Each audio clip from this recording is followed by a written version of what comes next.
Assalamu alaikum, my beloved sisters and brothers. Welcome back to another video. If you're new around here, I make different videos on Islam, helping us better ourselves, inshallah. So if you'd like to join the family, hit subscribe. Now, Ramadan is creeping up quickly. A beautiful month where we get to hit pause and assess where we are and really make an effort to focus more on our spirituality. So let's talk about what we can do before Ramadan begins to prepare and make the most out of the month to come. First of all, we have to have the intention. We have to have a strong intention to really want to do good in Ramadan. It's not just about not eating, but it's about bettering ourselves as a whole, performing good deeds, focusing on worship, and so on. So you might be wondering, okay, how do I keep my intention strong? There's a couple of things we can do. Take some time away from everything before Ramadan begins, away from distractions. Put everything away, sit down, reflect, and think. Ramadan is approaching. What do I want to get out of it? What do I feel I want to work on? What do I want to gain? Think about what Ramadan means to you and what you hope to get out of it, and find that desire, that intention that you're certain of what you want to get out of Ramadan. When you have that goal and you know what you want to work towards, that keeps you in check. When Ramadan begins, you'll be able to assess yourself throughout the month and see if you've been working towards your goal or if something needs to change. Number 2, now that you've focused on your intentions, make a list. Have a plan. Once you have an idea of what you want to get out of this Ramadan, make a plan. If you decide you want to try to finish reading Quran, for example, once in Ramadan, write it down and then decide how you're going to achieve this. Are you going to read 5 pages after every prayer each day, or are you going to dedicate 1 hour a day to reciting Quran? Write it down. Decide what works best with your schedule. Decide if you plan to join Taraweeh prayer, for example. Do you want to do this every day? Do you want to do it every other day? Do you want to do it just once a week? Make a plan, write it down. Look at what other deeds you want to do during the month. Do you want to help the needy? How will you do so? Pick a day and plan it. Do you want to increase the dua and dhikr that you do in Ramadan? You could write down some dua and dhikr that you want to include in your daily Ramadan schedule. For example, if you have a sheet of paper, at the top you might write your morning dua that you want to read in the morning.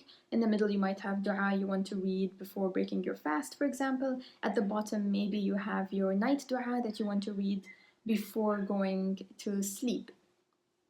So plan this out before Ramadan begins, so you don't spend time during Ramadan trying to figure out, hey, what do I want to do today? I have no idea. So plan, write things down.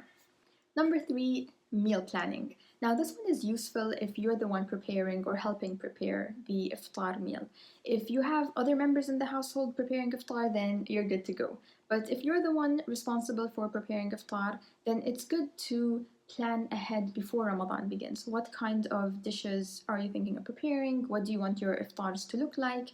And preparing grocery lists beforehand. Now, within this, you could also decide, hey, which days of the month do I actually want to host people and invite people over for iftar, and what do those meals look like? This is also a great way to increase your reward and barakah, because there is reward for the one who hosts people for meals. So this is a nice fun way to get some extra bonus points in Ramadan. Number 4, make up your missed fasts. Don't forget to make up any fasts from last year before this Ramadan starts. And if you don't have any fasts to make up, you might find it useful to fast 1 or 2 days the month before Ramadan to kind of get a feeling of getting ready for Ramadan and the spirit of fasting and gearing up towards Ramadan. And finally, the last piece of advice, do not overdo it. At the beginning of Ramadan, we tend to tell ourselves, hey, I'm going to finish the Quran 3 times, I'm going to go to every Taraweeh prayer, I'm going to host so many iftars, I'm going to take part in all these religious events, I'm going to do extra prayers, I'm going to wake up in the middle of the night, etc., etc., etc. And you make great progress the first 5 days of Ramadan, and then suddenly you hit a dip and get so burnt out, and the rest of the month you can barely do anything but sleep and eat. So do not overdo it. It's totally fine if you pick just one small thing you want to focus on to better yourself. Maybe your one goal is to not get angry. You decide you're not going to let anything irritate you, you won't react angrily, you're going to practice having a nice, calm, kind tone always, and that's it, just that one thing that you want to focus on. The Prophet ﷺ said, "Take up good deeds only as much as you are able, for the best deeds are those done regularly, even if they are few." So don't compare yourself to that person who finished the Quran 7 times already in Ramadan. It's not all about quantity. Pick what you're able to do and focus on that, because we are told the best deeds are the ones we are consistent about.